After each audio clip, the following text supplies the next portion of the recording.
acne scars. ជំរាបសួរនាងខ្ញុំវិជ្ជលៈវិជ្ជបណ្ឌិតផ្នែកសម្ផស្សបម្រើការនៅមជ្ឈមណ្ឌលថែរក្សាសម្ផស្សកូរីណាថ្ងៃនេះនាងខ្ញុំមានប្រធានបទមួយទាក់ទងទៅនឹងស្នាមខ្មោចទី1អ្វីទៅជាស្នាមខ្មោចនិងប្រភេទនៃស្នាមខ្មោចទី2ការគ្រប់គ្រងនិងព្យាបាលស្នាមខ្មោចប្រកបទៅដោយប្រសិទ្ធភាពស្នាមខ្មោចគឺជាការបន្សល់ទុកស្នាមបន្ទាប់ពីការកើតមុនធ្ងន់ធ្ងរមុនរលាកបានជាសះស្បើយហើយមុនទាំងនោះធ្វើឲ្យខូចខាតស្បែកជាពិសេសនៅស្រទាប់ទី2ដែលស្បែកមិនអាចជួសជុលខ្លួនឯងឲ្យរលោងវិញបានប្រភេទនៃស្នាមខ្មោចមានដូចជាទី1 Apex scar ជាទម្រង់ស្នាមខ្មោចដែលតូចចាក់ចូលជ្រៅស្តៀងទៅនឹងរន្ធញើសធំទី2 Box scar ជាទម្រង់ស្នាមខ្មោចដែលមានកែមធំស្រដៀងទៅនឹងរណ្ដៅ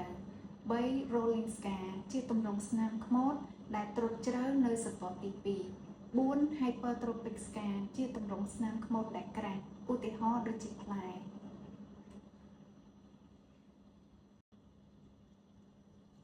ការគ្រប់គ្រងនិងព្យាបាលស្នាមខ្មោចប្រកបទៅដោយប្រសិទ្ធភាពគឺអាស្រ័យទៅលើកម្រិតនៃស្នាមខ្មោច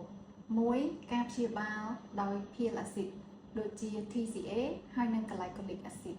ទី2ការព្យាបាលដោយប្រើម្ជុល Microneedling RS គឺជាដំណើរនៃការព្យាបាលនៃរបួសខ្នាតតូចដើម្បីផលិត collagen ទី3ការព្យាបាលដោយ laser fractional CO2 ដើម្បីជំរុញកោសិកាស្បែកក្រិនចេញហើយផលិតកោសិកាស្បែកថ្មី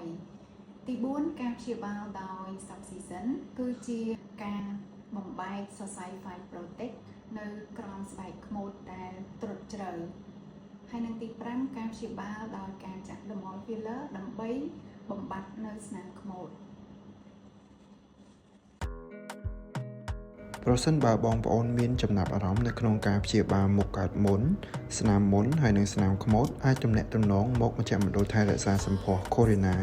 ដោយធ្វើការកក់ណាត់ជាមុនដើម្បីទទួលការប្រឹក្សាយោបល់ដោយឥតគិតថ្លៃ